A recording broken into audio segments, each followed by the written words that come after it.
വിനീതമായ നമസ്കാരം. എൻ്റെ പേര് ധ്വനി ആഷ്മി.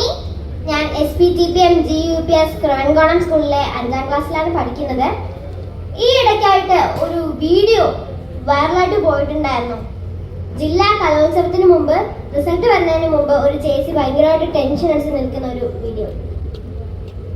പണ്ടത്തെ നമ്മുടെ ആദ്യത്തെ പ്രൈം മിനിസ്റ്റർ ആയ ജവഹർലാൽ നെഹ്റു പറഞ്ഞിട്ടുണ്ട്, ഇന്നത്തെ കുട്ടികളാണ് നാളത്തെ രാഷ്ട്രശില്പികളെന്ന്. നാളത്തെ രാഷ്ട്രശില്പികളാകേണ്ട ഇന്നത്തെ കുട്ടികൾ ഇപ്പോൾ ടെൻഷനിലാണ്. അപ്പോൾ നമുക്ക് ആ ടെൻഷൻ എങ്ങനെ ഓവർകം ചെയ്യാം, അല്ലെങ്കിൽ വായന അതിനെ ഒരു റിലീഫായിട്ട് നമുക്ക് എങ്ങനെ ഉപകരിപ്പിക്കാം എന്ന് ഉള്ളൊരു സെഷൻ കിട്ടിയിരുന്നെങ്കിൽ കൊള്ളാമായിരുന്നു. പിന്നെ അതേപോലെ ഞാനൊരു ഗവൺമെൻറ് സ്കൂളിലാണ് പഠിക്കുന്നത്.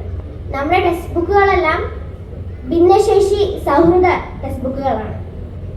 അപ്പോൾ ഭിന്നശേഷി കുട്ടികൾക്ക് അക്ഷരങ്ങൾ പരിചയപ്പെടാനും അവർക്ക് എഴുത്തിലോട്ട് വഴിതിരിക്കാനും ഉള്ള ഒരു സെഷൻ ലഭിച്ചിരുന്നെങ്കിൽ വളരെ നല്ലതായിരുന്നു. അവർക്കും